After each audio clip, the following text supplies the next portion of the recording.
Hello, everybody. It is Monday, January 8th. I hope you are all doing well. Welcome to episode 71 of the Old Mage MTG podcast. That is right. We have changed our name. What used to be the Old Man Magic podcast is now the Old Mage MTG podcast. We're not starting over, though, with episode numbers. We're 71. No. Why the name change?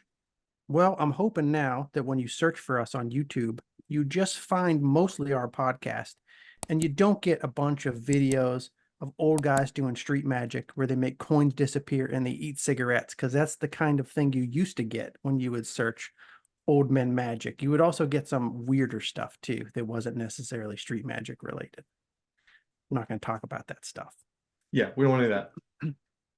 Also, we're now old mages instead of old men. We are old men, but the podcast is gender neutral. I was looking at our analytics, and we're a small channel, so I don't know how accurate our analytics are right now, but according to our YouTube analytics, we're 99% male and 1% female, and the 1% female who watch us are friends and family females too. So figured if we change the podcast to be more gender neutral, maybe, it's for everyone. It's for everybody. We're accepting of all types of mages here at the Old Mage MTG podcast. You don't even have to be old.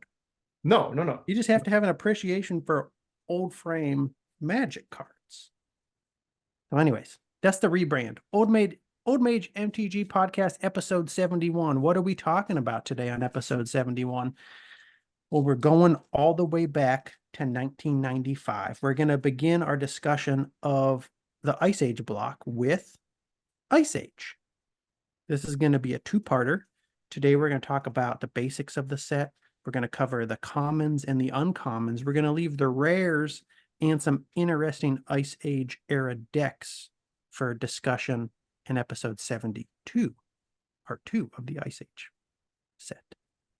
Timed appropriately in the dark reaches of winter. The dead of winter. Well, I got a little bit of dust. No, I don't have a dusting outside. There's no snow outside. There was the other day, though. What else we're going to talk about today? In addition to Ice Age, we have a few market moves in pre-modern cardboard to discuss. Some spells are a spiking, Alex. Oh. And in addition to that, the Old Man Magic Commander Corner returns. Today's the day I'm going to announce the identity of my 2024 commander. And I'm going to begin building my second commander deck.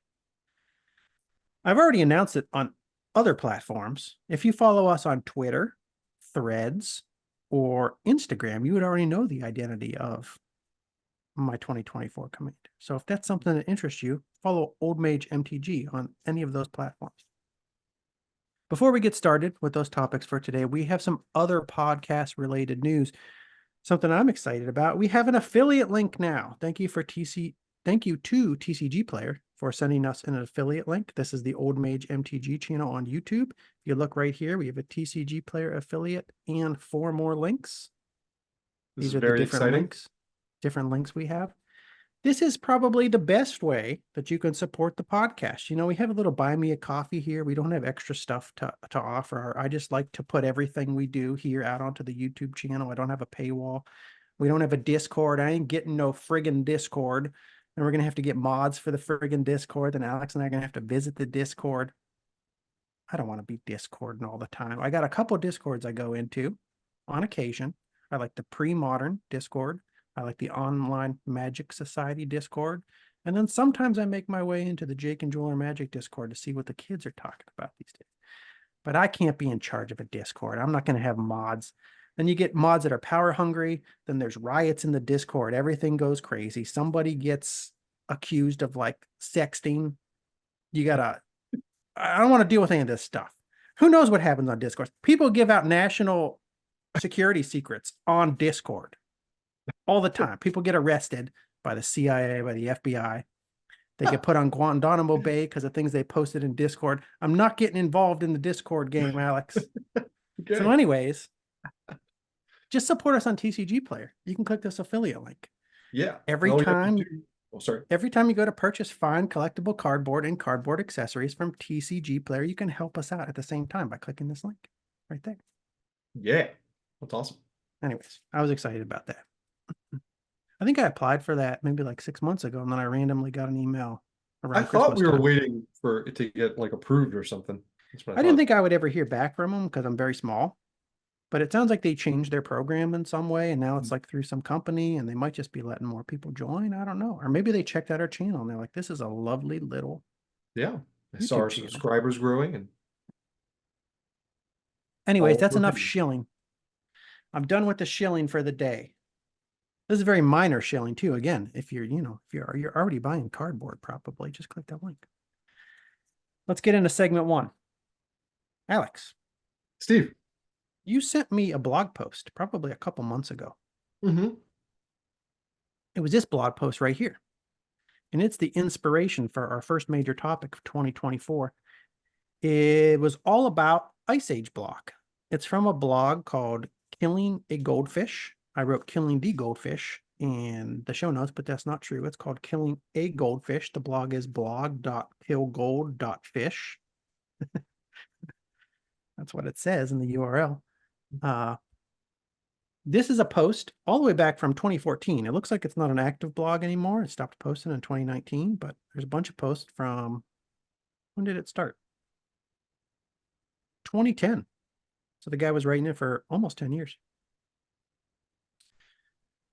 This post is all about Ice Age homelands and alliances, aka the one true Ice Age block. And it made us want to reminisce about Ice Age homelands and alliances. So that's what we're going to do. And we're going to start with Ice Age. I'm going to start by talking about some basic facts of Ice Age. So these are basic facts that I just pulled from MTG Wiki, because this is the best place to find basic facts about Yeah. MTG Get a sets. little bit of the lore background or good information about rules. I'm learning all sorts of stuff about expansion sets that I missed out on, and also expansion sets that I played with, but I didn't know, a lot of things I didn't know about the history of it, the development of them. Ice Age is the 6th Magic the Gathering expansion set in the eponymous set of the Ice Age block. It was released in June 1995. It is the 2nd expansion set you and I had the pleasure of opening in volume after Fallen Empires. I think After you Fallen opened Empires. a few packs, maybe 2 packs of the Dark. Does that Yeah. sound right? It was just ending when we started. I missed out on the Dark totally. By the time Alex showed me his booster and the starters. By the time I made my way to the LGS, the Dark was gone. So the first expansion set I had the pleasure of opening was Fallen Empires, and that was not that pleasant. No. I will say Ice Age was a definite step up Yeah, from Ice Fallen Age, Empires. pretty weak set and a big set. So there's a fair amount of junk in it, but coming from Fallen Empires, it was still like a little bit of an upswing, so we were okay with it at first. It was a move in the right direction. Yeah. Then some things came afterwards, which I'm not ready to talk about yet, but Ice Age was a move in the right direction. It is a large set, like you mentioned. It has 383 black bordered cards, 121 rares, 121 uncommons, 121 commons, and 20 lands.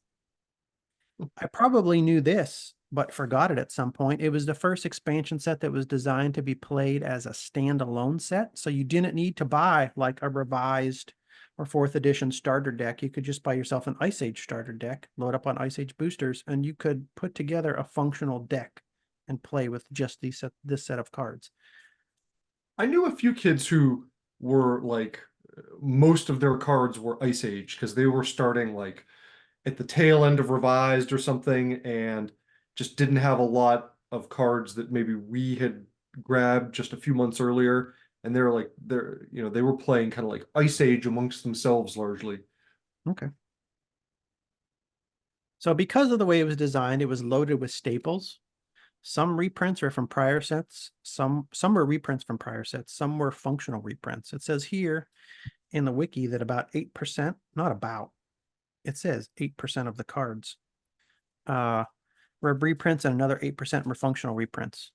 Okay. Some information from the design and development section that I thought was pretty interesting. It was put together by the group of East Coast playtesters consisting of Scaff Elias, Jim Lynn, and Dave Petty. These are people that helped Garfield design the original alpha set of Magic the Gathering. Their goal was to improve on Alpha Edition. They chose to reuse many of the staple cards and then build upon those, make it better in some way. Some design goals that are mentioned here. We wanted a set where flying was special, not just an extra word tacked onto every played creature. We wanted a set where the idea that a color was short on creatures meant something. We wanted a set where the allied colors were played more often with each other than enemy colors. We wanted strategy and simple creature combat, as well as flashy enchantments that gave you cards for life. This one really stuck out to me. We wanted games to last longer. When we started the design of the set, the Magic environment was too fast due to unlimited card restrictions, and they wanted to have more turnabouts. So That's interesting.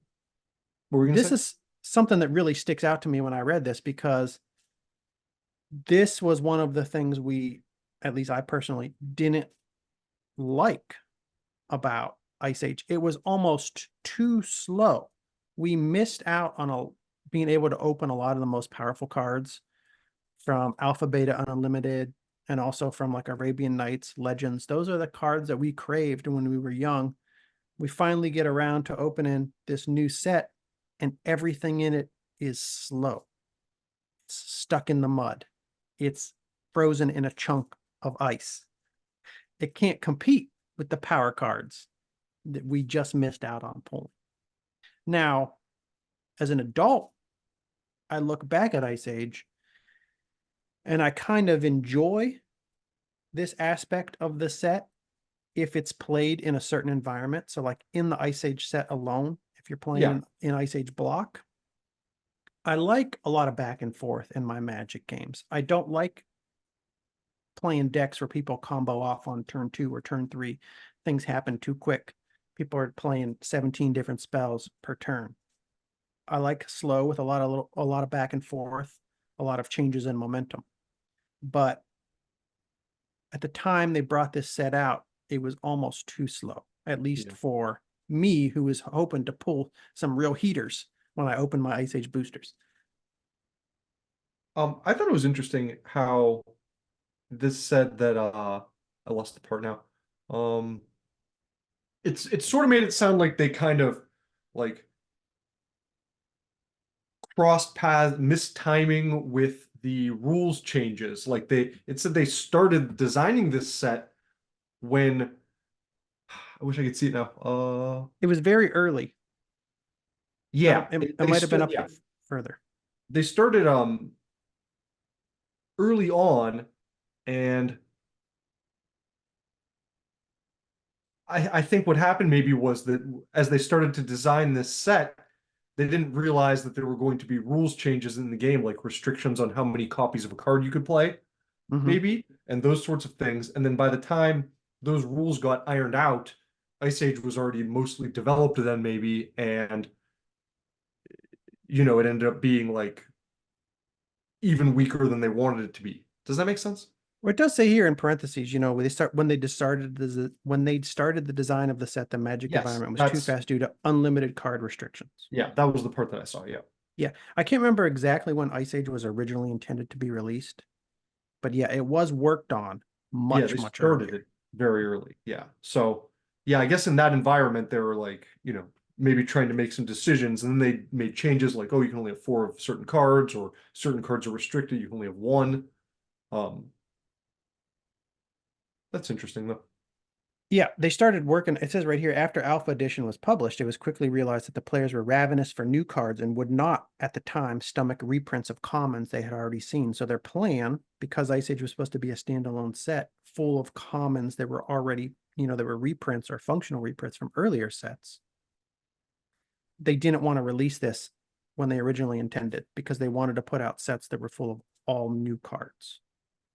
So yeah, that the presence of the reprinted commons would lead to the delayed release and redesign of Ice Age. Yeah. Also, now you have like different teams working on these sets to some degree. You know what I mean? Like different design teams and stuff. So But the most interesting part of, this design story is the fact that they intended it to be slow, and that's what disappointed me most as a kid. I was like, how am I supposed to win a game with this shit? Some of the key reprints I wanted to mention. I'm not going to mention all of them. I think there's a list in here somewhere. Counterspell, just old classics. Counterspell, Or uh, plowshares, Swords to disenchant, Plowshares, Dark Ritual, Disenchant, Hurricane, giant growth. Circle of Protections, Shatter, Stone Rain, Wild Growth, Giant Growth. Lots of classics. The biggest reprint, and the one that was most exciting to us as children, was Icy Manipulator. Oh yeah. So this was a card that we all craved. Yeah, people who didn't play back then don't know how hot of a card Icy Manipulator was. Now I guess people don't play it too much, but uh that was like the art of it was on a lot of stuff like covers of things, and everyone knew that Icy Manipulator art.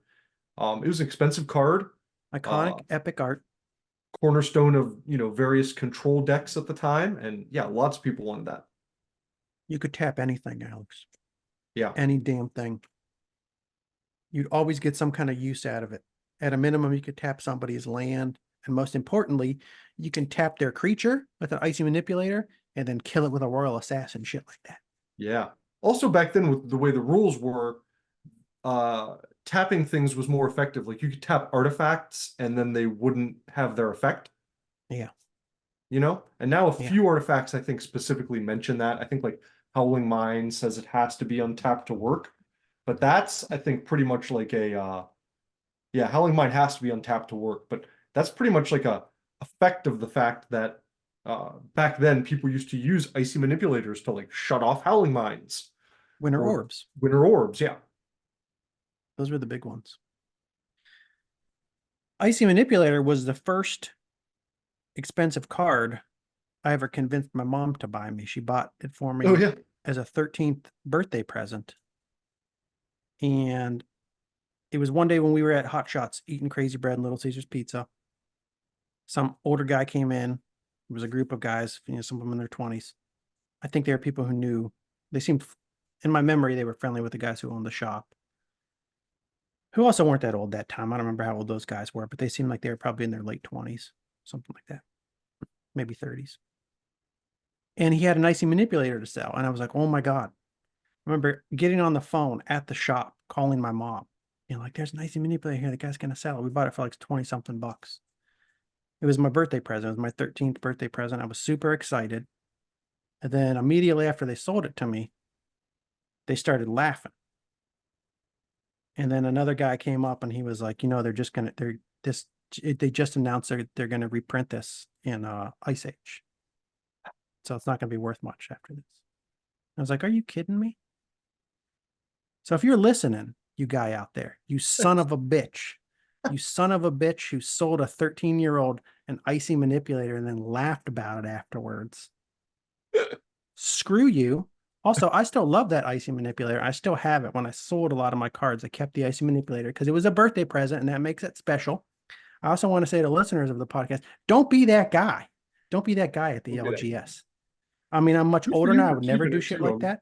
I'm But glad you even didn't when get I, rid of it. even when I was in my 20s, like what I was not going to do with my day would be go to an LGS and like rip off a 13-year-old. That's pathetic. I wonder where that guy is right now. He's probably a shit dad. You think he's you think he's a divorced dad, absentee father? That's divorced dad energy. You know what I'm saying? Anyways, I'm trying to be nice, but also he ripped off a 13-year-old kid.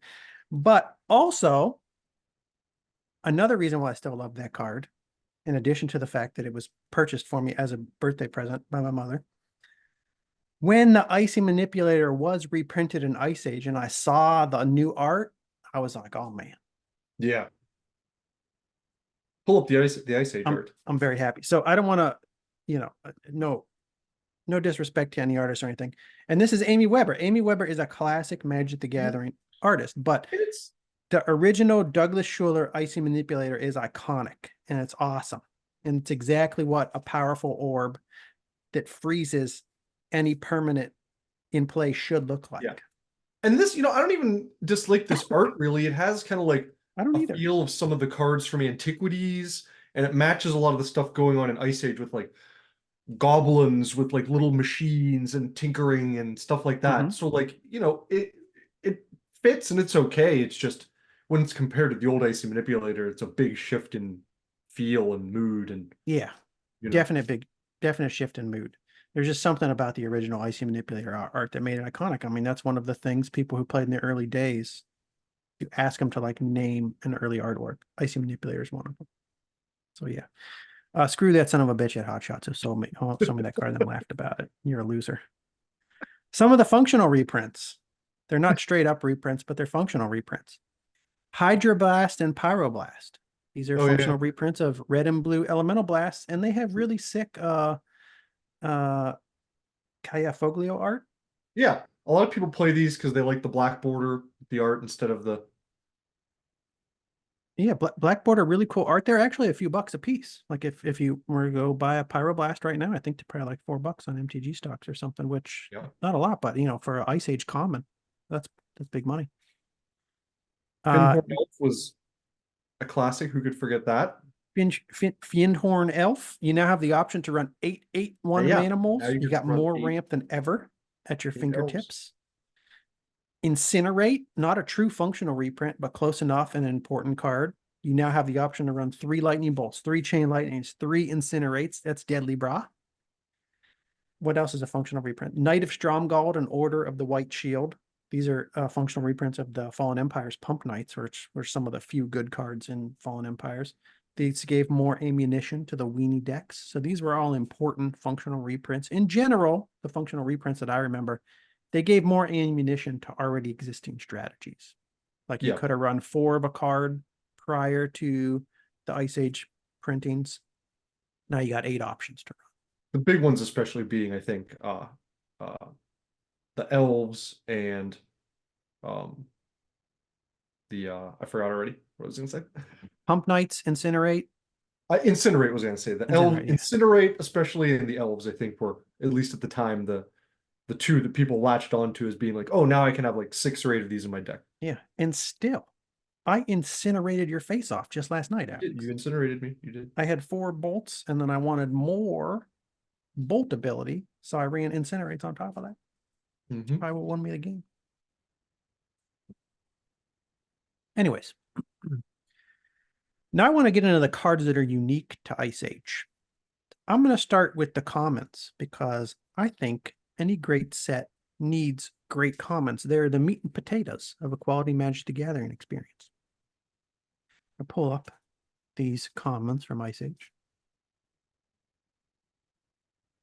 I'm going to have a look at MTG stocks, sort the commons by most expensive market price.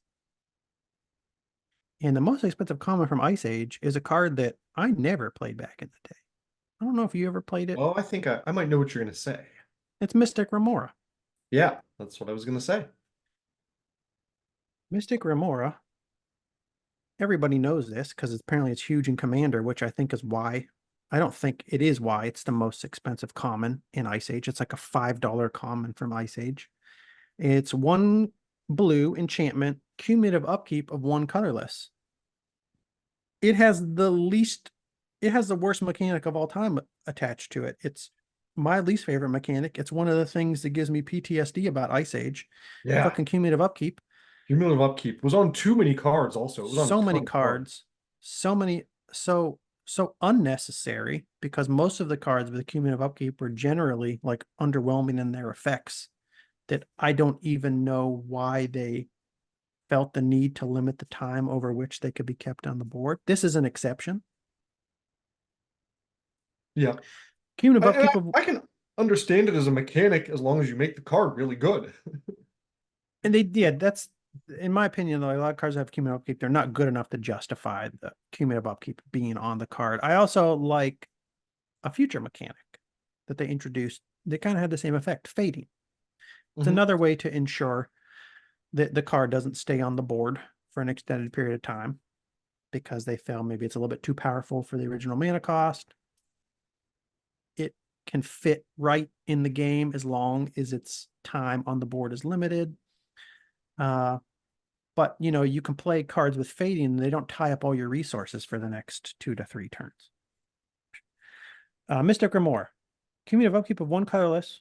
Whenever target opponent successfully casts a non-creature spell, you may draw a card. That player may pay 4 colorless to counter this effect. So that's an awful lot to pay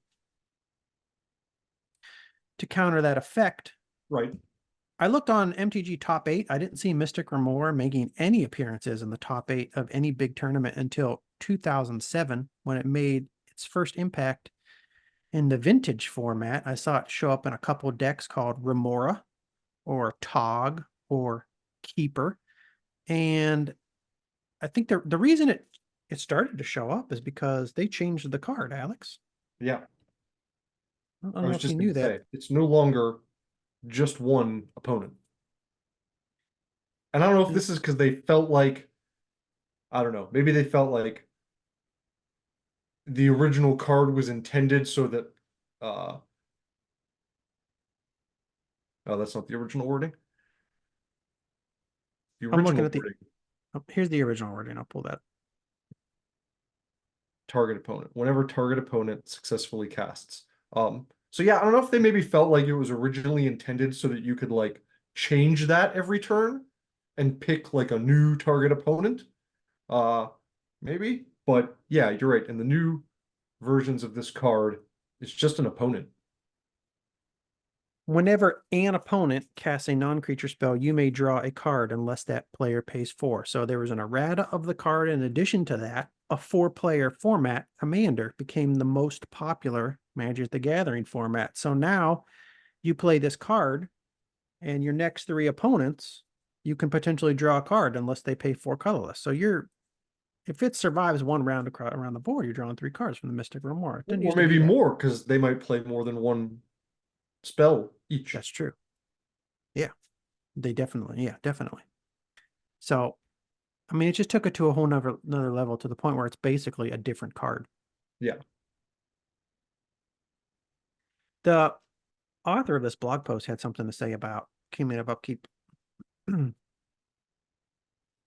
me find this section on cumulative upkeep.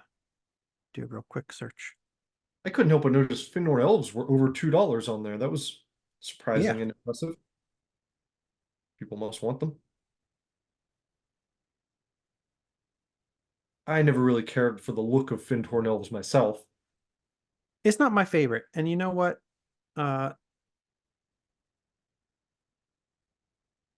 There's updated art for Finhorn Elves. I don't think they've ever printed it with the old frame.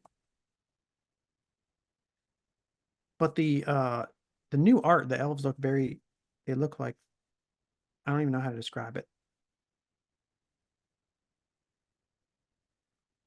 Very suave and dangerous at the same time. Why can't I? I think there's a secret H in there. Findhorn. There we go. Fyndh. Here we go. No, that's right. Findhorn. This is the art that I've seen that I like. Yeah, that's not bad. It's pretty cool. And it would look pretty sick in an The old old frame, and I don't believe they've put it out in an old frame version yet. The old art, the guy has like the elf has like a big nose, and he looks more like a goblin or a gnome or something kind of. I'm forgetting this. Remember these 30th anniversary promos that they released? So there is a old frame version of the Finhorn with the new elf. It has a 1995 stamp on the left. I like this art. What was I saying? I was going back to the blog author. He had something to say about cumulative upkeep. The main idea is that you play a card and it costs more and more every turn to keep it in play. This is not fun. Exactly. It's a bad mechanic. It isn't bad for some sophisticated newfound reason that we can't really expect Ice Age designers to have understood at the time. It is simply an unfun design to sink more and more resources into your probably mediocre card. So these are two of the problems. You got to sink so many resources into the card that you don't even want to end up playing with these cards most of the time. In addition to that, most of the cards from Ice Age that had cumulative upkeep were incredibly mediocre, only to sacrifice it for a slight discount up front. Cumulative upkeep was a bad idea, and even Cold Snap's modern take on it couldn't salvage its inherent awfulness. We'll find out what Cold Snap's modern take on it is in a few episodes. I don't yet know what that is, but we're gonna eventually cover Cold Snap. Yeah, there'll be a few more cumulative upkeep cards. I think if you compare, part of the problem is like you compare these cards to just cards that had a regular upkeep previously, you know? Yeah. Cards like Demonic Hordes or Force of Nature or something. And, a lot of them are like big and clunky and kind of, not A tier cards or anything, but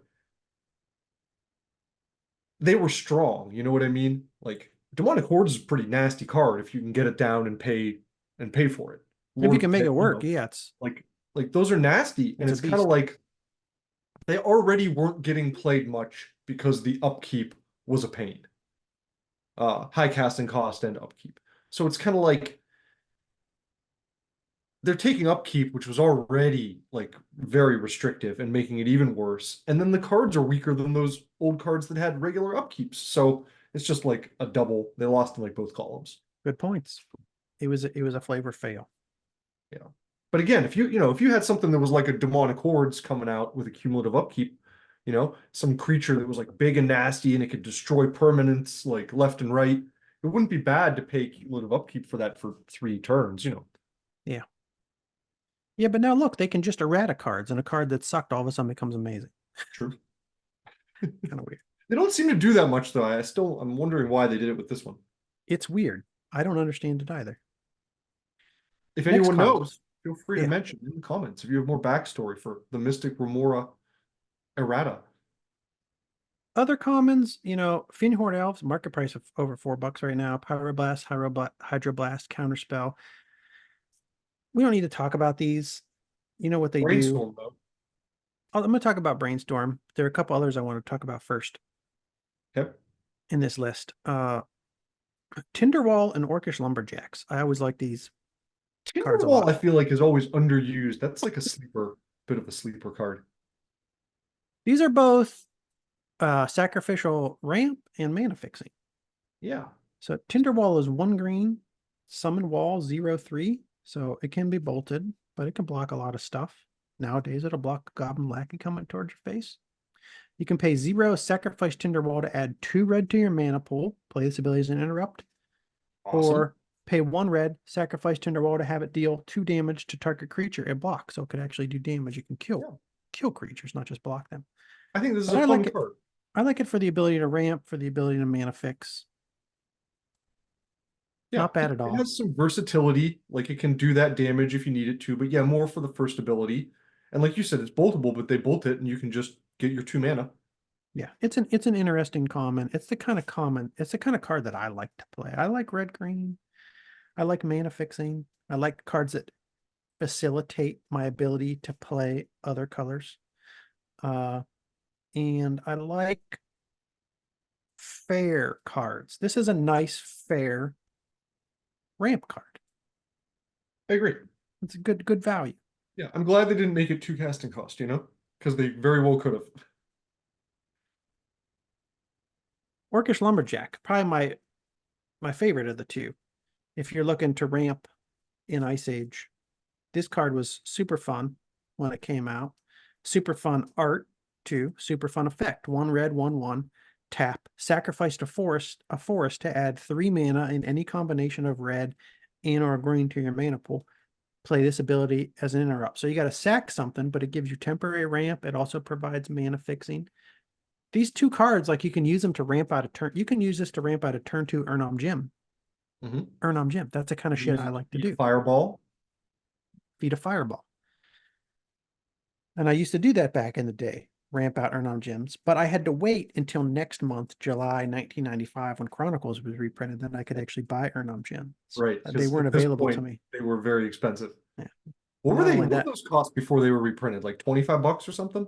30? I'm assuming they were at least in the 20 range. I mean, there were cards that were in the 20 range, and those were unattainable for us. Yeah. It's Yeah. like 12 Or at girls least and more 13 than, dudes. one or two of them. Yeah. I'm one icy manipulator per Yeah, birthday. one icy manipulator.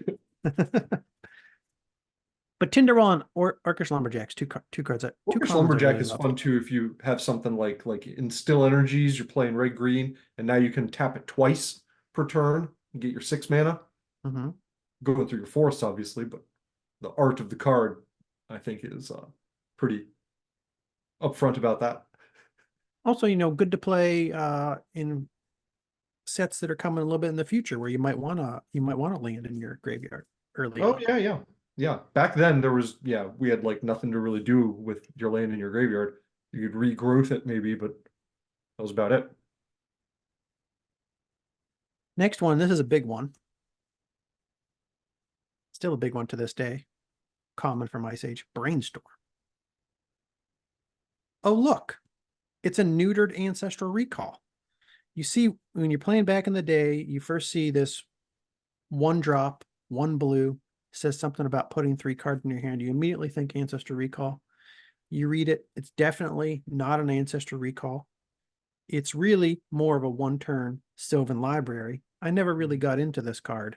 Pay 1 blue, instant, draw 3 cards, 1, 2, 3. Then you take 2 cards from your hand, put them on top of your library in any order.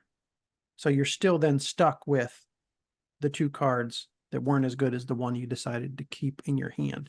It's of limited use for early game mana fixing, for assembling combos, but still it's only one time. You can't really dig very deep.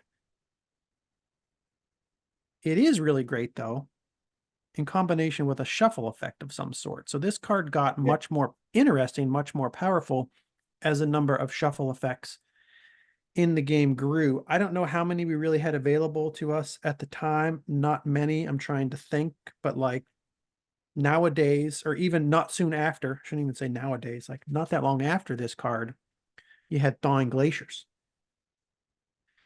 Right. So Thawing Glaciers allowed you to shuffle away the things you didn't want after your brainstorm. You had Tinker after that. That had a shuffle effect, a blue card, very powerful card. People ran in a lot of decks. And then even after that, you had fetch lands. Everybody's running fetch lands in your deck. Every time you crack a fetch land, you search for a land, you shuffle. Yeah. So you get all these shuffle effects that you want to run anyways because they're already doing powerful things. Throw the brainstorm in your deck. They make the brainstorm even better. But back in the day, I don't know if you played with Brainstorm much. I was always incredibly underwhelmed by it. Never really built that many decks around. I did play a lot of blue. It's funny that I was just talking the other day about how like there's like a little like stack of cards in my old box that was like, towards the end of when we were playing, and then when we stopped, those were like cards that I had kind of set aside for like, oh, I want to try this or slot it in, or this looks good to me, but I haven't tried it yet, or I haven't built a deck in that color. And Brainstorm was one of the cards like in that little section in my box that was like, I got to get around to playing this. Mm-hmm. Uh, Multiple blue cards I found there because I guess I just wasn't playing blue at the moment. So some of those cards like um, oh, I've already forgot now. It's the blue card that costs 2 and you draw 4, Impulse. Impulse, yeah. Couple cards like that from uh, Ice Age and the few sets after it into like Mirage and Visions block that I thought were cool. I never played them either. And I didn't really understand how to use them to the best of their ability until we started talking about Turbo Xerox, until we went through the Turbo Xerox deck. And I'm like, oh, these. I see people how he used them in the Turbo Xerox deck, how they're used in Miracle Grow decks, how they're used in the Dreadnought deck now.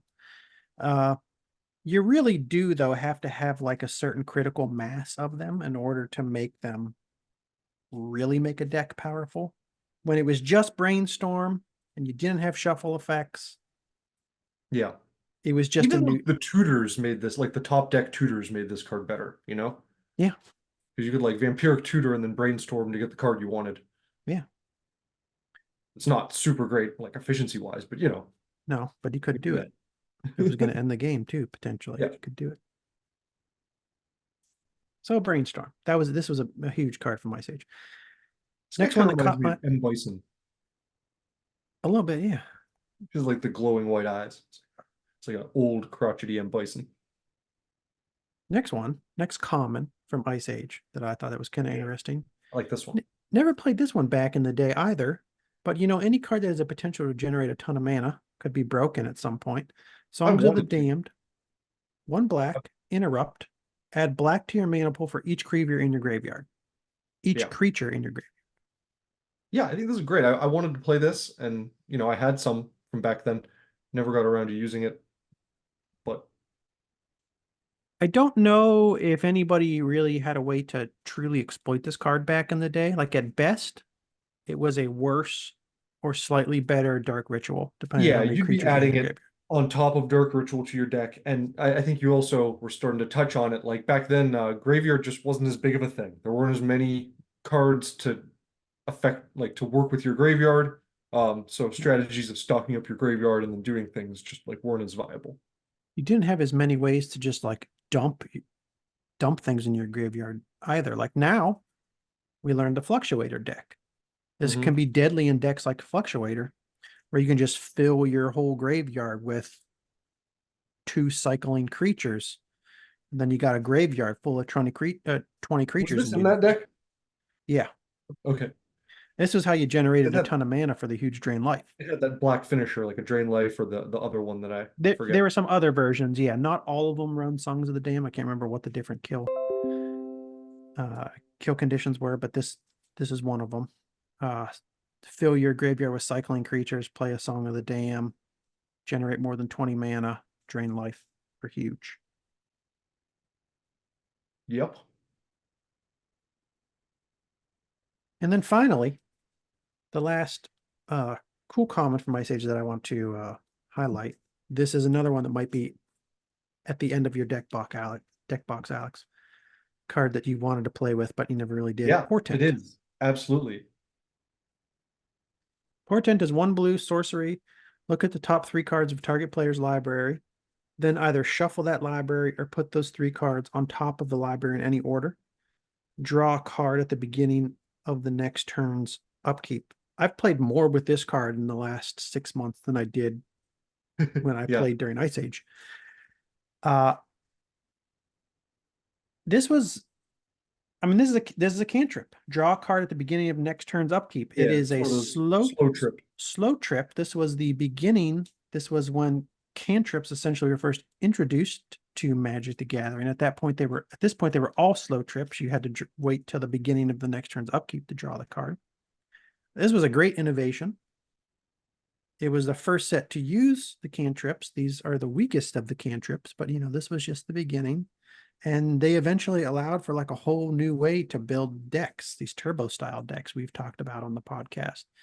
They facilitated mana fixing, they facilitated combo assembly. They really streamlined strategies. You could fill your deck with all wheat and no chaff. It would just be wheat and cantrips. That's how I think of it. And then I don't really have much to say about this one, but when I think about cantrips, I think Portent is the best one in Ice Age. This is the one that I find myself playing if I'm going to play something with an effect like this. I also like Barb Sexton too. I do too. This and there's the new version of the card, but chromatic sphere. Prism, Prism something or Sphere something. Yeah. Barb Sexton, I know I threw this in a couple decks back in the day too, but then I would take it out. I find myself doing it now to throw a Barb Sexton in and take it out. One colorless tap, sacrifice Barb Sexton to add one mana of any color to your mana pool. Play its abilities and interrupt. Draw a card at the beginning of the next turn's upkeep. Cool little cantrip. Cool Mhm. little mana fixer. Probably cool in a draft environment. Just always gets pulled out of my 60 card construction decks.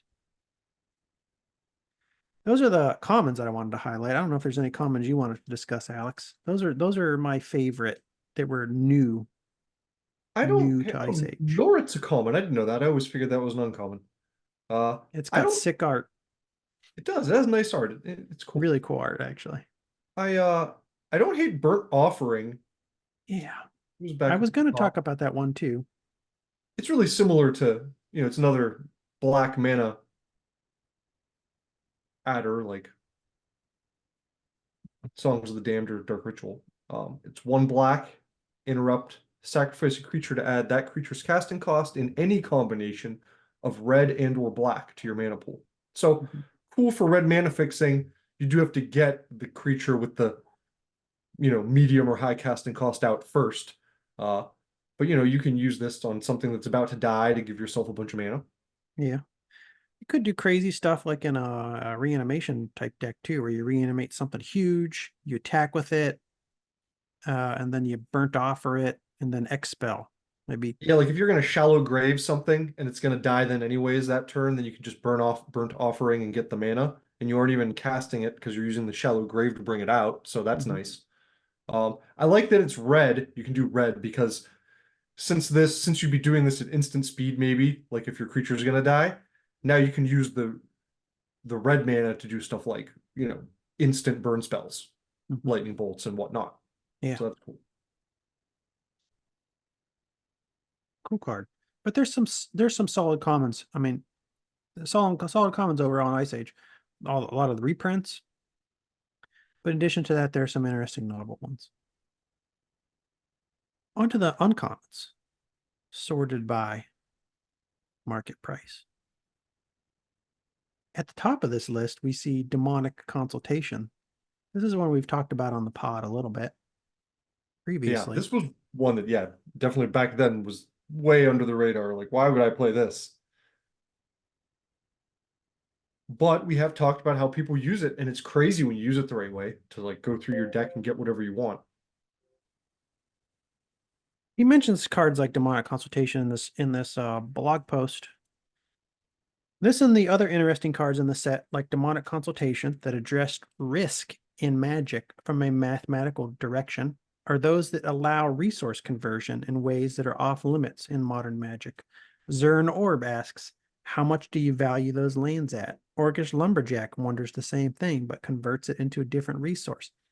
How much is each player willing to pay in life to alter another player's draws, says Zer's Weirding. At this time, when I opened these packs as a 13-year-old, I was not willing to pay any life for anything. I was like, I need that life. I only start with 20. I'm not paying life, and I'm also not throwing all my cards into the graveyard. I need the cards too. You're going to ask me to demonic consult for one card. I'm going to toss everything else into the graveyard. That's crazy. I spent a lot of time constructing this 60 card deck. It's all wheat, no chaff. I want everything in here. Right. Yeah. So I didn't quite get that. Yes, I mean, the idea is demonic consultation. You put it in certain types of decks. Yes, you mill a bunch of cards, but in the right deck at the right time, it can also help you end the game. Yeah, it can be an advantage instead of a disadvantage. So, and you have to build the deck around demonic consultation for that. So we weren't, like you said, we were trying to already, build an independently optimized deck according to, certain concepts that we already had. And in that, situation, it doesn't make sense.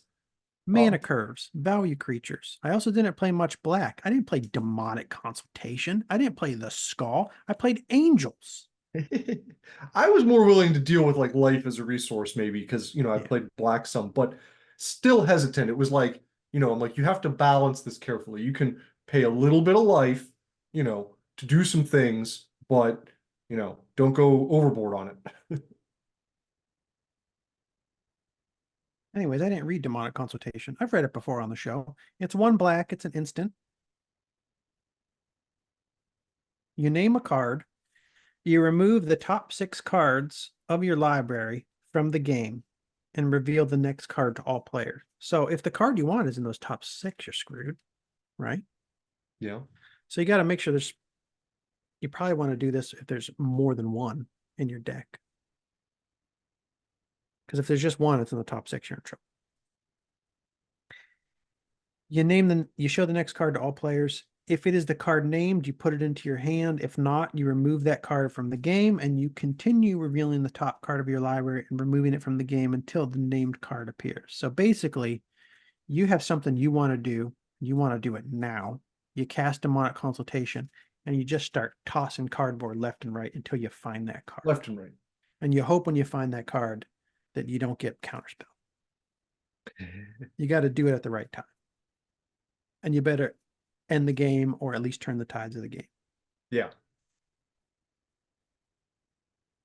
Next card. This one's a little bit more straightforward. I mean, this was obviously interesting, Mhm. obviously cool. It's very clear what it does. It's Dance of the Dead. Enchant dead creature. Take target creature from any graveyard and put it directly into play under your control, tapped with +1/+1. Treat that creature as though it were just summoned. The creature does not untap during its controller's untap phase. At the end of his or her upkeep, its controller may pay an additional 1 colorless, 1 black to untap it. If Dance of the Dead is removed, bury the creature in its owner's graveyard. There's a lot of stuff there. Mhm. It's a middling reanimation spell. So some reanimation spells out there are better, some are worse. I did not expect this card to ever sell for over $10. Current market price is about $10. I think it got Yes, significantly higher than that. I as an guess uncommon, it's especially, yeah. and an Ice Age, an uncommon from Ice Age. I guess it's probably because my guess is it's been a steady riser for years. My guess is it's because the most popular format in Magic the Gathering right now is a singleton format. And if you want to play reanimation, you got to pick like one of all the reanimation spells. So I guess it probably gets a lot of play for that reason. That's my guess.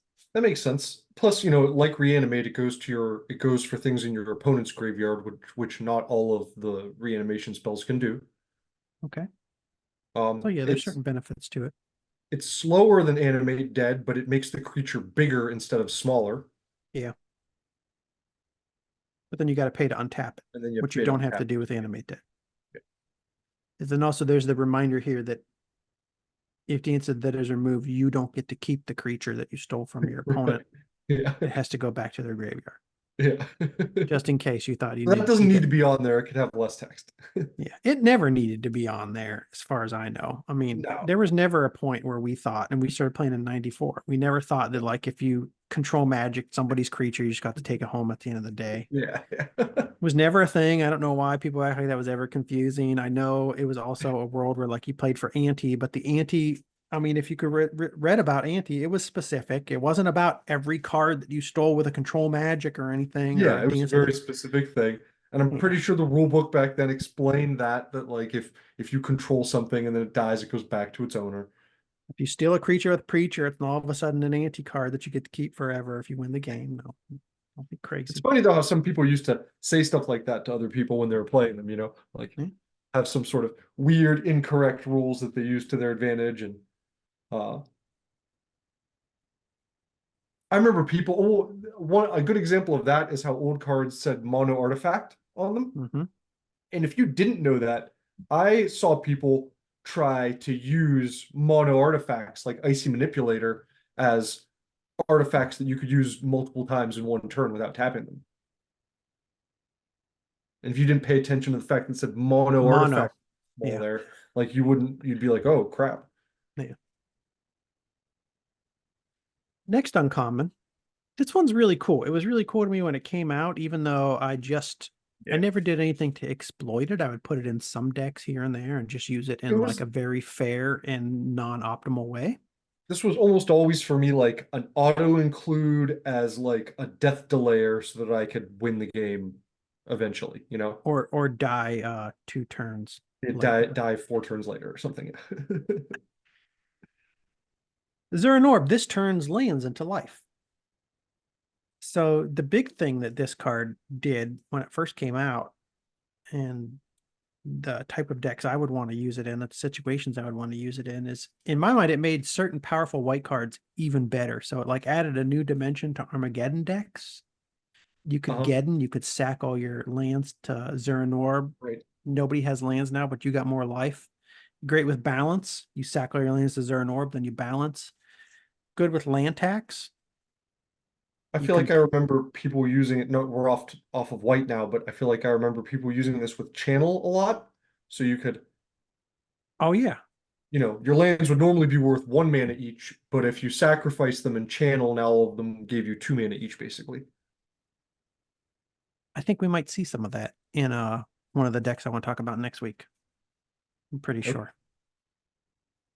So it's a super cool card, and it had an effect that no other cards at the time.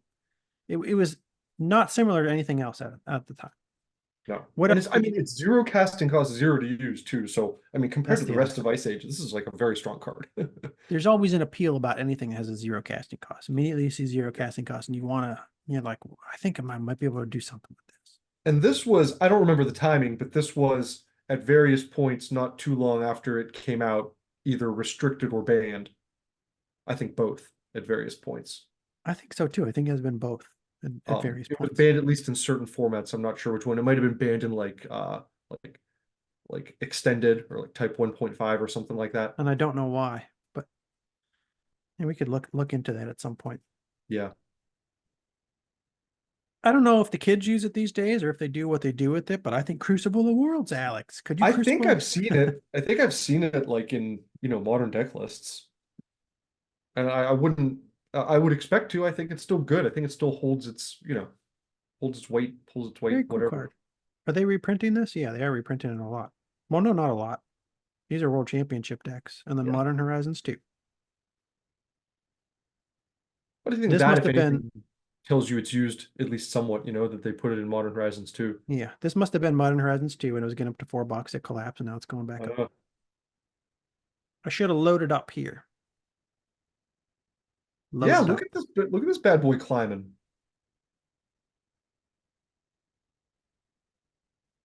Next two uncommons that I like, so I'm going to talk about them. Thermokarst and Icequake. They pretty much do the same thing. They're 3 casting costs, land destruction spells, Thermokarst and green. Destroy target land. If that land is a snow-covered land, gain 1 life. And then Icequake. Destroy target land. If that land is a snow-covered land, Icequake deals 1 damage to the land's controller. Yeah. And these are like, well, go ahead. I like these because they gave us the opportunity to add some land destruction to green and black when it wasn't as easy to get our hands on sinkholes and ice storms. That's exactly what I was going to say. Thermokarst is a slightly worse reprint of Ice Storm, which we couldn't afford. And Icequake is a worse reprint of Sinkhole, but we also couldn't afford that. So, and if you could afford them, this allowed you to double up on the land destruction spells if you wanted to. If you wanted to be. And I'm enjoying these cards a lot these days too. Thermokarst the F out of lands. I know Thermokarst still gets used. What about Icequake though? Do you think, does that get used as much? I feel like it wouldn't. It's cheaper. Yeah. You have other Thermokarst is, options, Thermokarst is a few bucks. Yeah, Icequake is in the 50 You cent can play range. like Choking Sands and Thermokarst started spiking a lot, like right after I bought my 4 copies for premodern deck I was building. okay. And I can't remember why it started jumping. Yeah, this is what, like mid 2022. I mean, I got them for like 50 cents. Now they're $4. Wow. And I can't remember why it was happening at the time, but there was a reason people were saying it was happening, and they haven't reprinted it. I thought it had something to do with Pauper, but then I see that this is an uncommon card, so that's not the reason. Anyways, I like those 2 cards. Next 2 uncommons that I enjoy. These are 2 new great tools to combat the white deck, really. Anarchy and Pyroclasm. They're both right here on the price chart, too. They're both around 50 cents. Anarchy is 2 colorless, 2 red, sorcery, destroy all permanents. It has iconic Phil Foglio art, and now as a red deck, all you white could put. permanents. Sorry. Did I say destroy all red permanents? You just said destroy all permanents. Destroy all white permanents. Now, as a red deck, you have the option to sideboard this into your red deck and maybe blow up your opponent's circle protection red. And it's still very helpful today and like a pre-modern burn against a lot of the white enchantments that are major nuisances to you. Or even non-white, well, no, it has to be white enchantments. Destroy all white permanents. Well, also I like this against like White Weenie, where I know there's a few red spells where you can like do damage to everything. But it's nice to not have to use up a whole bunch of burn spells on multiple small creatures. You know what I mean? Yeah, and actually it's a let's say you're not playing White Weenie, let's say you're playing a big White Angel deck or something. Yeah. White Weenie, you have like Earthquake and stuff to deal with White Weenie a lot of the times. Yeah, that's what I was thinking. And there's another one too. What's the one that does like 2 damage to everything? Is this what I'm Pyroclasm? talking about? Pyroclasm. Oh yeah, okay, right. Yeah. But this was also released in Ice Age. This was a big deal. Pyroclasm deals 2 damage to each creature. We'll Yeah. see this show up in one of the decks we're going to talk about But you're next right week. with the anarchy. I mean, for 4 mana, you could like take out 2 big angels, and that would be worth it. Two big angels, get rid of lots of very annoying enchantments, pyroclasm, wipe out the weenies. The only problem is you could be facing pro red. That's always a pain in the ass, but not all the time. These were two great tools that I think they added to the red deck. Really like them. And that's not it. Nature's Lore. Oh yeah. Nature's Lore is an uncommon. This is solid ramp and mana fixer, especially in formats where you have dual lands. I'm thinking about putting one of these in my upcoming commander deck. It Yeah, this didn't is like make a it into my tie if you're playing with dual lands. That's nice. yeah, it didn't make it into my 2023 commander deck, but it might make it into my 2024 commander deck. One colorless, one green sorcery. Search your library for any forest, put it directly into play. This does not count towards your one land per turn limit. Reshuffle your library afterwards. And then one more. One that I never played. When I got back into Magic, I wanted to pick up a playset, and then I was like, "Are you kidding me? Are you kidding me with this price right now?" Urza's Bauble is like over $5, so I haven't Yeah. bought them because I don't want to pay $5 for Urza's Baubles. It's probably cheaper than it was when I first looked at them. Let me see. Yeah, they briefly got up to over $10. Our friend Ryan had this in his Madness deck, I believe, Okay, the other day. haven't seen it in Madness. That's interesting. Maybe I'm wrong. Maybe it was a different deck. I see them in Premodern Burn. Let me say what it is first. Urza's Bauble, 0 casting cost, artifact, tap, sacrifice Urza's Bauble to choose a card at random from target player's hand. Look at that card. Annoy this ability. If that player has no cards left in hand, draw a card at the beginning of the next turn's upkeep. So this is as cantrippy as a cantrip can cantrip. I'm guessing, I don't know why everybody plays this card when they do play it, but I'm guessing it's only played by people who feel like their deck is more efficient as a 56 card deck. So they just build a 56 card deck and put in 4 baubles. And then you just play the bauble for free and then you get to draw a card that you really want. I think so. Is there another reason to play this card? Huh? I mean, You said deck you get thinner? the tiny advantage of seeing a card from their hand too. So it deck thins and it, gives you a little bit of info, but Yeah. mostly I for the really deck. I really think it's just the deck thinning though, right? I mean, like I don't know anybody who's ever been like, fuck yeah, I just saw that No. card. My plan is coming to fruition. Otherwise, people would play Urza's Glasses more. Yes. But the bauble, yeah, like I'm surprised to see it reach $5. I'm surprised it ever got to $10. I'm surprised it's being played.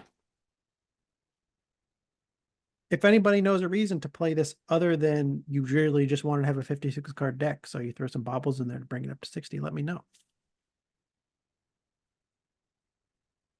Those are the commons and the uncommons I love from Ice Age. Before we move on, I want to talk about one other thing I love from Ice Age, and it's, were you going to mention something? I was going to call it a card. Can Oh, we yeah. I have forgot more to ask cards or you. are we out of time? No, I forgot to I ask you if you don't wanted to talk about some uncommons, Alex. I don't know if this is a common or an uncommon, but I saw a card down in the list that reminded me of it. Woolly Spider. Woolly I Spider. saw a giant trapdoor spider, and I thought for a second that was what I was thinking of, and then I was like, oh no, it was Woolly Spider. There's Well, some it's probably a spider common. talk. There's some spider talk coming later, definitely. Uh-oh. Woolly Spider. Yes, this is a solid creature. I played this a ton because when this came out, it was like, oh, a Sarah Angel blocker. Well, oh yeah, that's right. Yeah, for 3. 1 colorless, 2 green, 2/3 summon spider can block creatures with flying. If it's assigned to block a creature with flying, it gets +0/+2 until end of turn. So it's got that fat ass for blocking for blocking a Sengir or a Sarah. Yeah, and back in the day, most of the big, like beater flyers like that were Sarah Angel and to a lesser extent Sengir, so it survives both of them. That's a huge deal. When you're Yeah. thinking about what creature to put in, what do you think about? Does it survive a bolt? Can it battle an angel? Mhm. This will not survive a bolt, but it will survive a pyroclasm. This is foreshadowing to next episode. It will survive a pyroclasm. And Okay. it'll beat back a Sarah Angel. Yeah, and back then everyone played Sarah Angel. If you played white, Sarah Angel was in your deck. So playing like a mono green where you might not be able to take care of flyers too easily, this was an awesome printing of a card in common. Yeah, that's one of your biggest nuisances as a mono green player, flyers. I'm still freaking out about it 30 years later. I'm building mono green. I'm like, how do I deal with the flyers? Yeah. Other people don't think about it. They're just like, how do I make an 18/18 trample on Terravor and I'll just kill you before your flyer kills me? But I'm like, how do I deal with the flyers? Yeah. And then I We'll found have its another Die Hard. kick-ass spider. There's even better spiders. You mentioned one the other day. Maybe from an Urza set or something. Yeah, I like that one with the first strike. Yeah. Anyways, any other uncommons you would like to discuss before we move on? I don't think so. Nothing else from back in the day that really I got excited about. Since we're talking about spiders, we'll see this next week too, but I do like the giant trapdoor spider also. Excellent flavor on this card. Excellent. Yeah. One colorless, one red, one green, summon spider 2/3. You can pay one colorless, one red, one green, tap, remove from the game target creature which doesn't have flying is attacking you, and giant trapdoor spider. So basically you got to sack the giant trapdoor spider, play some more mana, pay some more mana, but you can take anything out of the game they're coming at You you take with. the other creature into Just his not fun. burrow and it's gone forever. Yeah. That's a really fun card. Ashen Ghoul is also pretty cool. We've talked about this in some recent decks. Mhm. It has haste. It can attack the turn comes into play. You can pay one black to return Ashen Ghoul to play under your control. Use this ability only at the end of your upkeep and only if Ashen Ghoul is in your graveyard with at least 3 creature cards above it. So this is adding more fuel to the Nether Shadow type strategies. Pretty cool. Pretty cool. Go Last back thing up I a want little to bit. What were you gonna say? Go back up a little bit. What am I looking at? What are we looking for, Alex? Keep going, keep going. Pyroclasm, Anarchy, Icequake, Diabolic Manipulator. Vision, maybe I was going to point Yeah, out. this We is a talked kind of about neat one. this before. It's like a bigger brainstorm, Yeah. but for Or like a one Lindell's Vault. Limdo's Vault. It's very much Limdo's Vaulty. Yeah. I can't remember the differences between Limdo's Vault, but I know for a fact I've looked at Diabolic Vision and Limdo's Vault side by side multiple times and been like, which one do I want to play if I want to play one of these? Yeah, yeah. 1 blue, 1 black sorcery. Look at the top 5 cards of your library. So you get to dig deeper than Brainstorm and put one of these into your hand. Put the remaining 4 on top of your library in any order. So this is not a bad setup for demonic consultation because now you can make sure that the card you want is not at least in the top 4 But because you then have what to if you it's have to that? get rid of What those if it's 6 cards right off the bat. then it could be the next one. Yeah. Could be the It very could next. still be number 5 or 6, but this helps you a little bit with that. It So helps does you a little the bit. library, Helps you a little. brainstorm.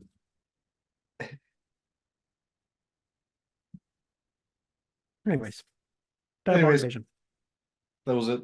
One last thing I want to talk about before we move on to the next segment of the day. Something I overlooked back in the day, but now that I'm getting back into Magic, I'm building decks, I'm cultivating my mana bases. I like to have specific Yeah. mana, specific lands or specific decks that I'm building. This is some of my favorite old frame, pre-modern era land art, at least in the forest and the islands. I'm loving this forest right here. The forests are great. Yeah. It's so unique. You got the birch trees, which I love. You got snow there, but note that it's not a snow-covered forest. This forest with the snow is the snow-covered forest, but this one is just a forest. But it has snow, but it's not a snow-covered forest. I love the island. My Dreadnought deck, my pre-modern Dreadnought deck. This is my island. Again, this island It looks more like a glacier. It does have snow on it, but don't confuse it with the snow-covered island, which is below it, which is It an also island has that looks heads. like a glacier that has snow on it, but it has snow heads on it. Yeah. This is the Are those snow-covered island. are those snowmen heads or are they Easter Island statues that have been covered with snow? This is Easter Island. These look like Easter Island Yeah. statues that have been covered with snow. Yeah. This is the snow-covered island. Note that the snow-covered island is not the island covered by snow that is just named island. The I want the mountains, backstory on those heads. I want to know what's going I don't on. know. If we ever see Anson Maddox at a convention, we need to ask him. The mountain, I didn't think I was a fan of until I put it up here on Scryfall and I looked at it real close and I'm like, maybe I'll buy some of these mountains now, actually. This would be pretty sick as a mountain in a red, white, green deck.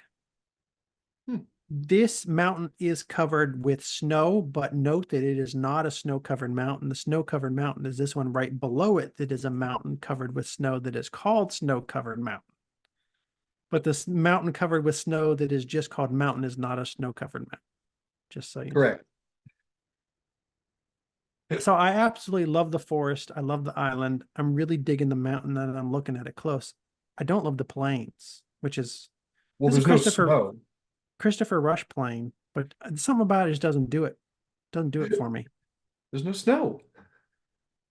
There's a little bit of snow there, Oh, okay, okay. You're right. Tiny bit of snow. but it is not the snow-covered plain. The snow-covered plain is the one called snow-covered plain that has snow all over the plain to the point where That's you can't cool. even see the plain. All you see is the snow. That Looks is the like a snow-covered moon, plain. snowy moon. This one is better, but it's whitish and purple, and I just can't think of what deck I want to have that in because I don't have a lot of purple in my other Magic cards. I like my lands to look like I like my lands to have the same palette as like the rest of the cards that I'm playing. Yeah. The swamps I also found disappointing too. Also put together, illustrated by a classic These are Magic the the only Gathering ones artist. I don't remember. This is the swamp, not the snow-covered swamp. The snow-covered swamp is this swamp right here that also has no snow on it. It's called snow-covered swamp though, but there is no snow. Very similar to the swamp that is not the snow-covered swamp. It is just the swamp that has no snow. You know what I'm saying? Yeah. But yeah, I wanted to highlight these basic lands. I'm gonna say to people, if you're buying old frame Magic, if you're playing pre-modern Magic, why don't you? I want to see some more Ice Age lands here. I love I that. have a bunch of the forests and islands like in, my box and in decks. The other ones I don't have as much, but I like the forest. Forest is cool. Horse is awesome. I love it. Brightens up my day when I look at this. I love the birch trees. I love the bright sun. I love the snow blindness that's caused by the bright sun shining off the snow in the forest that is not the snow-covered forest. There's no sun on the snow cover. Anyways, I wanted to highlight that. Also, I'm sitting here mentioning snow-covered forest, snow-covered island. I didn't really talk about the fact that, these are new to Magic in Ice Age. They created these snow-covered lands for some reason. Very, like, I thought actually a good idea, but just so disappointing because there was no real support for them in the set. And then they dropped the idea after the set. So it was like this mechanic just got like unused, but it would have been okay. Yeah. They added it for some Ice Age specific flavor, but it's essentially a non-factor Yeah, it's because just the cards that deal with it just don't do much that is useful. So don't it's like really not add worth. anything. Yeah. He mentions them in the blog post. He says the basic concept is that your basic lands would still be basic lands, but cards referred to whether you had lands that were snow covered. None of the cards that did this were remotely good, and the set had so many ways of punishing players for doing it that it was all completely pointless, which is essentially true. Yeah, Like, there's a there's lot of almost like no benefit. stuff to attack snow-covered lands and destroy them and stuff, but not so much to help you for having them. I want one of these days though. I want to thermokarst a snow-covered forest. It'd be very exciting. Okay, that's about all I had to say regarding snow-covered lands. Let's move on to the next segment. We'll get back to Ice Age Part 2 in the next episode. Right now, I want to begin segment 2 of episode 71. Market moves. We got some old frame cards that are moving. Two in particular. Spells are a spiking. Cursed Totem and Cephalid Colosseum. So I was looking at MTG stocks. They're weekly winners of this past week. Cursed Totem is all the way up there. So in this week, it moved up 92%. And this is like, I don't know how many consecutive weeks of crazy moves for this card. The Mirage one especially, it's just going up and up and up and up. I picked up 2 copies. Some point in the beginning of 2023, probably. Yeah, Because I about was one. like, oh, I feel like I want this as a sideboard card. And I was going to pick up 2 more just for the hell of it because it's cool art. Never did. And now instead of $2, it's $20. And if I had known that was going to happen, I would have put my entire life savings into Cursed Totem, and I would have Right? 10x'd my life savings in a Yeah. single year. Then I would have had a lot of Cursed Totems I needed to sell. But if Yeah. this continues for another month or two, I could have You hire an unloaded. assistant to sell your cursed totems for Yeah. you. Yeah, I saw this spiking too. Um, I'm trying to remember what people were talking about. That I think they were talking about people sideboarding it against Yawgmoth. A lot of stuff. So I purchased mine to sideboard against elves, pre-modern elves. Oh, okay. Because what do people? I don't know how many people know Cursed Totem. Probably not a lot of people know it, but I'm going to read it anyways. It's 2 colorless artifact. Players can't play activated abilities of creatures. So it sets off activated abilities for creatures. This week isn't the first time we're discussing Cursed Totem. I mentioned this. It already spiked a few weeks ago. For some reason, it's once again grabbing people's interest. Now this spike has a lot of hallmarks from a targeted buyout. I don't know what makes him say that, but I'm wondering if people started buying it for some reason, and now people saw that and they jumped on the momentum. So they're like buying it out to try to sell it to the people who really want it. Don't know. It's probably multiple levels, multiple Yeah. layers going on Usually how there. that happens. Yeah, like there's a first There, wave and second wave. there doesn't seem to be any news that would make Cursed Totem jump in price at this time. Not only that, we're only seeing the prints from Mirage and Classic 6th edition spiking, the old art. The last part is not that uncommon. When players build a deck, they often try to get cards in the old card front and preferably in black border. So this is one thing people complain about reprints. I'm like, listen, if a card is reprinted, the original isn't going to be as expensive because you're not going to have that, I don't want false scarcity. It's kind of unusual for a company who makes a product when they see people want the product to purposely not produce more of the product that people want it. They with the reserve list, with things they choose not to reprint, they want to keep it scarce. There's some cachet to doing that. Some people think that it's necessary for the health of the game. I don't know. But I will say, even things that are reprinted, if you don't want your cards to drop in value as much during the reprint, if you always look at the original printing, I think the original Yeah, printing will always hold some value. That just seems to definitely. be the general case for all collectibles. Yeah, unless there's some sort of like, vastly superior art Yeah, that comes along for a card, it's almost always going to be the which is older. rarely happening. Yeah. Rarely happening. Uh, Anyways, they often try to get the cards in the old frame, preferably the black border. In this case, there's also the fact that these 2 older prints have a different art than the newer print for Modern Horizons 2. I do think I like it when Wizards does that. I actually would prefer reprints that always had different art. That Yeah. would keep the originals special too. The Yeah. older ones special. There are plenty of reasons why Cursed Totem is desirable. This is what I'm trying to figure out. Why is this spiking? This card's been around since Mirage. It's always done the same thing since Mirage. Creatures with activated abilities have always been around. Let's first go back to the original spike a few weeks ago. Wizards put out a statement announcing they would be making a few terminology changes. One of these I always do. changes is that Umbra armor will replace totem armor as a keyword ability. So people bought Cursed Totem because they wanted to make sure they have their copies, since Wizard may no longer want to use the word totem on its cards. This effectively means that the card will never be reprinted, at least not under this name. This seems silly. It Yeah. also does seem like somebody saw this change and is buying it out, thinking, oh, this is the last time this will ever be produced like this. Yeah. It seems silly. Putting the future perceived scarcity aside, Curse Totem is generally a good card. Being colorless, it can be added to any type of deck that shows it's found in a plethora of modern sideboards. It can be sideboarded against, for example, Yawgmoth, Grand Physician, and Hardened Scales decks. It also shuts down the Agatha's Soul Cauldron combo, which we discussed in Weekly Winners 2023-37. So they're just mentioning decks that run creatures with activate abilities that Curse Totem's good against.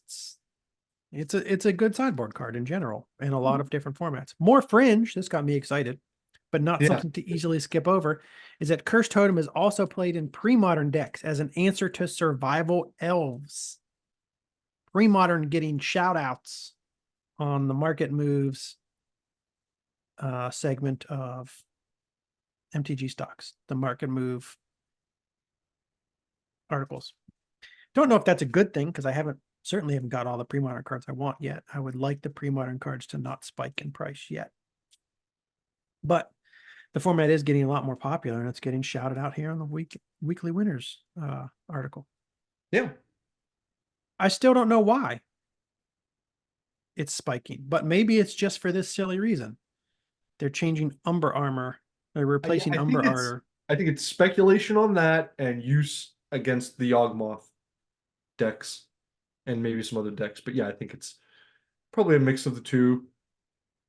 Useful in multiple formats and some idiocy going on with speculation. That's probably it. I noticed the second one, another one I want to talk about. So Curse Totem is cool. Glad I got my 2 Curse Totems. Probably don't ever want to sideboard in 4 anyways, so I'm good.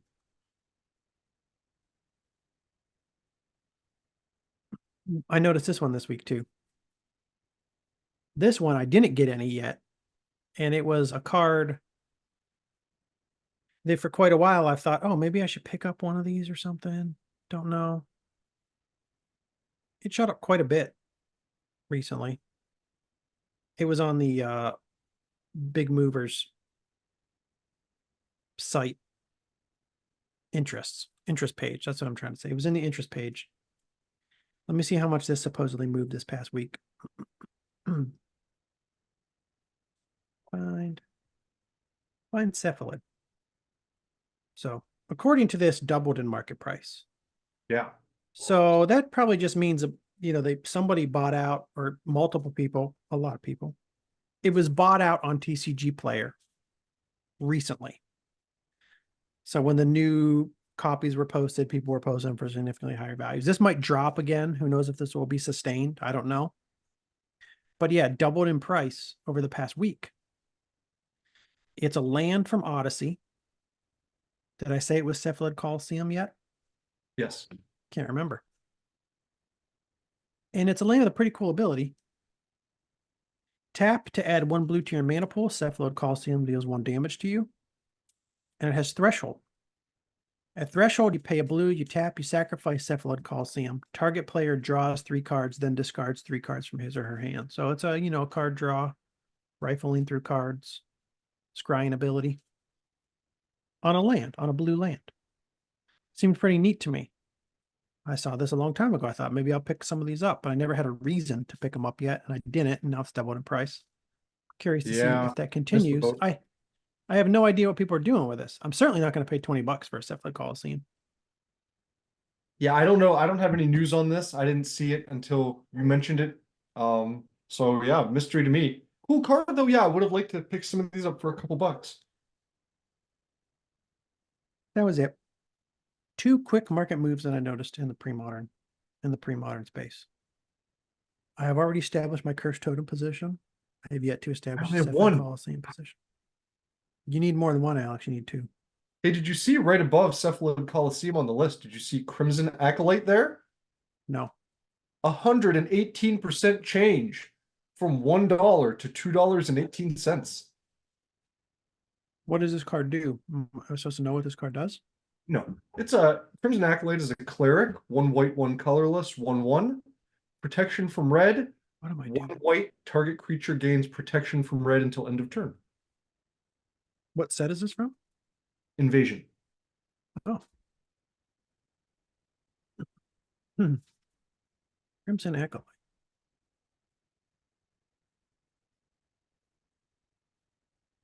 cleric. Did we discuss this on our cleric segment? I don't think we did. No, I don't think we did.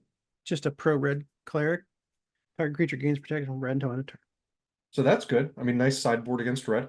Yeah, not bad at all. No, it seems to have jumped from $1 to $2. We got to get in now, Alex. Yeah. It's a common from Invasion, looks like. I think we got time. We'll see. So I don't know. They all say. I thought I had time with Clash Totem when I started seeing it jumping up weeks ago. I missed the boat. Anyways, that's the end of our brief market move segment. I'm going to go on to segment 3, which is going to be the last segment of episode 71 of the Old Man Magic podcast. It is the return of the Old Man Magic Commander Corner. In today's Commander Corner, we are going to discuss the year of Atogatog. Uh-oh. So just like last year, for those who've been following the podcast, like last year, we built our first ever Commander decks. We built old frame Commander decks. Alex built one. I built one. We built them here on the show, adding a few cards every week until we came up with our final lists. This is Alex's final list for 2023. It is called Group Mud. His commander is Corona. Why are we going through this again? Corona False God. It is a. It's not even finished. It's not? No, You haven't finished your damn deck? When we ended, no, I was like, I think there's too many cards in it and not enough land. I was like, we're most of the way there. Skip it. Are there 100 cards in it? It's done. Alex's deck is done. It's called Group Mud. His commander is Corona False God.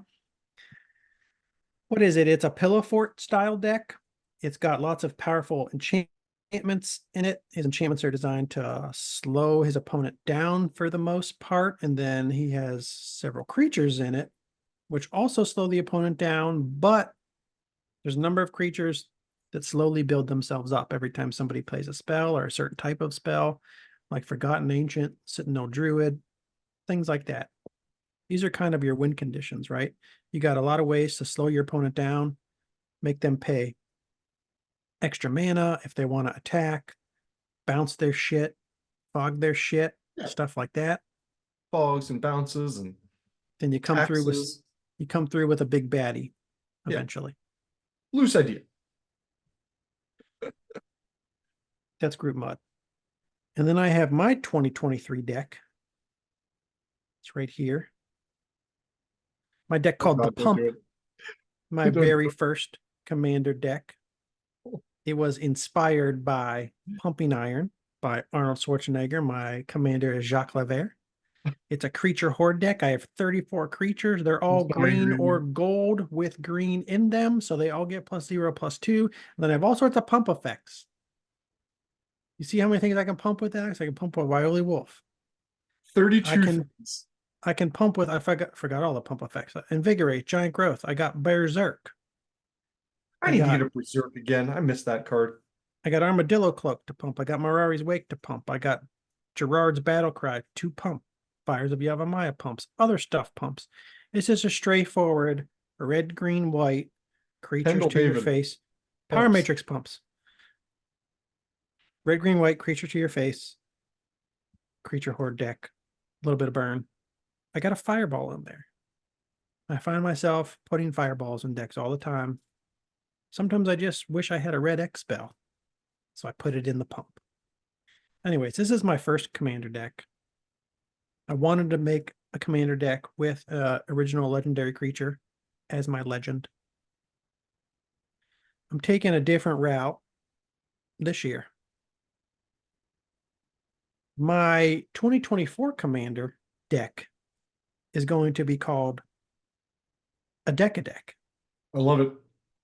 And my commander is Atogatog. Wonderful. So I posted on the socials on twitter.com, on threads.com, might be .net, can't remember, on instagram.com. I posted a picture of my Atogatog. I said my 2024 commander. It got more likes and comments than anything I've ever posted on any of our social media before. People love the Atogatog. I had no idea. I had multiple people saying, oh, where's the list? What's your strategy? I can't answer either one of those questions yet. I'm going to build it here in real time throughout the year on the Old Man Magic podcast, just like we built our first commander decks. My current plan is to make this all old border again, but that might change just because there's only 12 ATOGs. And if I want to put more ATOGs into the deck, I have to throw in things with like clone abilities, doppelganger abilities, or changelings. And changelings don't really show up, I think, until the modern frame sets. That would give me the ability to add more ATOGs to the deck. So this might be the deck that brings me into the modern frame era. This might be the reason why I purchased my first ever modern frame single. I don't know yet, though. We'll see how it evolves. I'm going to start with all old frame, and if I just can't make it work, I'm going to pick up some new frame stuff. I do know if I were to purchase a modern frame card, what my very first modern frame single purchase would be. And it's going to be this card right here. If I spell it correctly. I forgot an A. Amoeboid Changeling. Why? Because it makes me laugh every time I look at it. I'm actually considering making an old frame only except for Amoeboid Changeling deck. It's super cheap. It's from Lorwyn, which is a site that I'm set that I'm very excited to explore in the future. When I've glanced at modern frame stuff, it looks like a set that I would really, really enjoy. It's 1 colorless, 1 blue, 1/1. Changeling, this card is every creature type at all times, so it's also an ATOG. And I can tap, target creature gains all creature types until end of turn. Target creature loses all creature types until end of turn. So changing things Okay. to ATOGs. It'll be an ATOG. I can change things to ATOGs. You can throw 0 casting cost creatures now into your deck and then turn them into ATOGs. I could do that. Could do that. That's Atogatog. I don't know yet what the strategy is going to be. I'm probably going to play with the graveyard in ways that I haven't quite figured out. So I thought about cards like Patriarch's Bidding, where you can bring all cards of like a certain type back from your graveyard. I don't know if I know that card. Maybe we've talked about it a little bit. Patriarch's Bidding? It's a black card, and I think it brings all creatures of a certain type back from your graveyard. Player chooses a creature type. Yeah. Each player chooses a creature type. Each player returns all creature cards of a type chosen this way from their graveyard. So I'm like, I can sack all my ATOGs to the Atogatog. I can bring them all back. There's a bunch of naked wolfmen. Thinking about like Hannah Ship's Navigator, because I can bring, artifacts back from my graveyard. Okay. There's the retrievers that we talked about. The retriever cycle brings different cards of different types back from your graveyard. There's one that does it with enchantments, one that does it with artifacts. I'm just thinking, because all these different ATOGs, they eat different types of cards. I can sack those types of cards to my ATOGs. It would be nice to have spells to bring them back to after I've sacked them, after I've fed them to the ATOGs. I don't know. There's also going to be theft involved. I'm going to put in some blue cards to steal things so that I can then feed to my ATOG, steal permanents and eat them. That's nice. It's a Maybe like 5-color some deck. token generation or something? Yeah, maybe. That would actually be good too. You generate different types of tokens, feed the tokens. Snake basket. Snake basket is a possibility. I was just talking about that with Ryan the other day. Because this is a 5-color deck, so these are my additions for the day. I'm going to add a few things today. Start with the basics.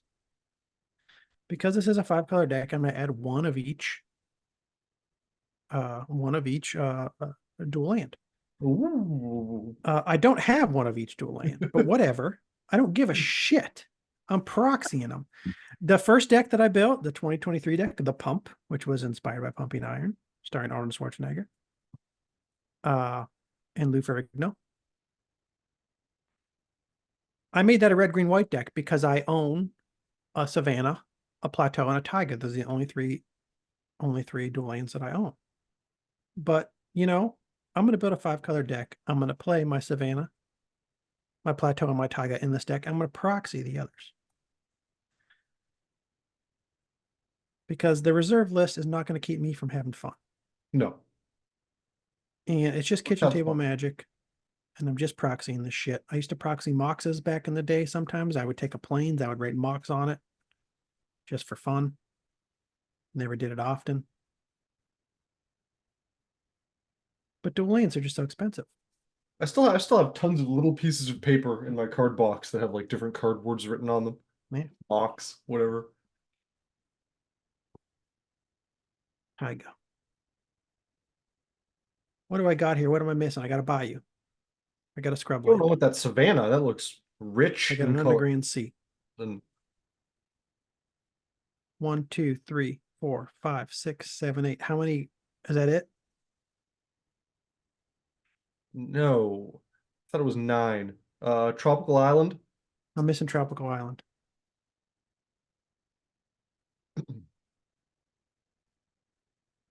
and Badlands. Badlands, yes. 10. That's what I thought. 10 sounds right. That is right because there's 5 colors of magic and each one of these is a dual land. So yeah, it defaulted to the summer magic. Savannah. Oh, is that That's why why. it's so? Wow, man! Now I really want to find a summer magic Savannah. Wow. You can't. There's one guy, he has them all in his he has them all in his warehouse in Sure. California. Rudy will tell you who it is. Send him a DM. Badlands. There's like a kabillion of them too. He pretends like the permanent. I don't know any of this. I'm making this up.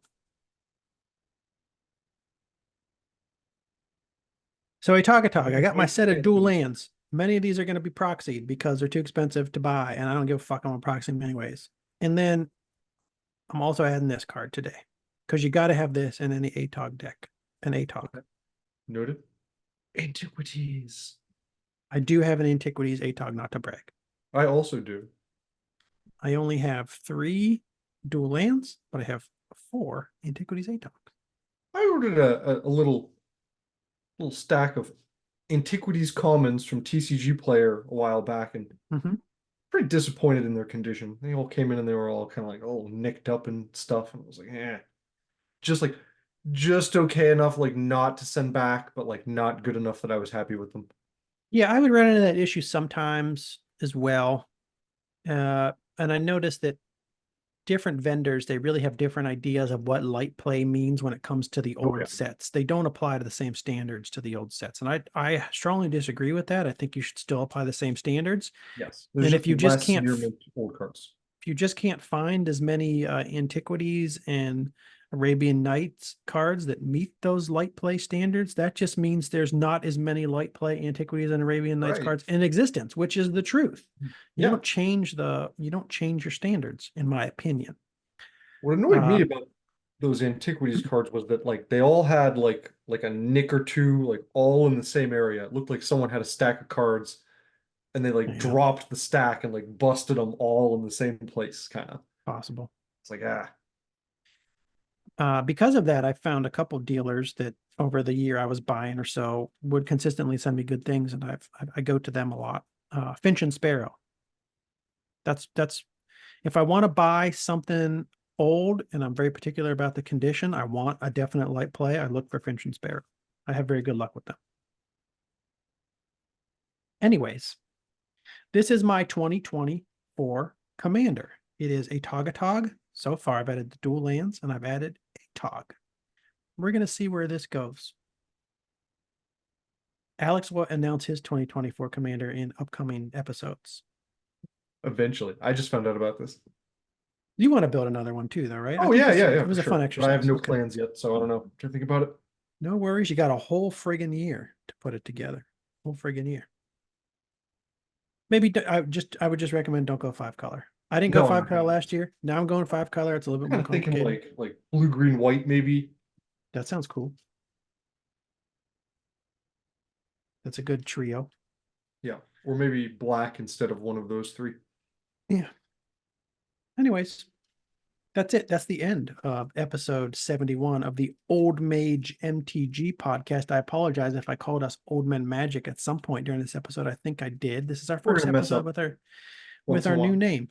We are Old Mage MTG, the Old Mage MTG channel. Thank you for listening this far. Thank you for supporting us so far. In 2023, Alex, we went from 29 subs to over 200 subs. That's It's amazing. been incredible growth. It's nothing for most people, but it was huge for us. I didn't expect anybody to listen to the show, so it's Thank you been for very exciting. listening and commenting. We love it when people drop some knowledge on us and share in the discussion. It's always exciting when I see a new comment. I get an email notification. I run to YouTube. I see what somebody said. Then they usually say something nice. They always say something nice, really. And then I get excited and I type back. It's been super fun. If you don't follow us on socials, follow Old Mage MTG on Twitter, on Threads, on Instagram. If you haven't subscribed to our YouTube channel, subscribe to it now. If you're going to buy any fine cardboard or cardboard accessories from TCG Player, please use our affiliate link. What else are we doing? There's one other thing I wanted to mention to the people. Oh, if you're not into YouTube, if you want an audio only format, you can also find us on podcast apps, Spotify, Apple Podcasts, Google Podcasts, etc. We grow a lot more on here than we do on Spotify or Apple Podcasts, but I don't mention that often. I don't think. I certainly don't mention on every episode that you can find us on Spotify, Apple Podcasts. That's all I have for this week. Next week, we're going to do some more Ice Age. We're going to do some more Commander Corner, and then we're going to talk about whatever else I hear about this week that excites me. We'll talk about that next week. Do you Sounds have good. any parting words for the viewers before we head out, Alex? No words of wisdom, just I, parting words. I already said it. No, I already said it, I think. Alex said his parting words. Okay. I said it. Talk to y'all next week. Thank you.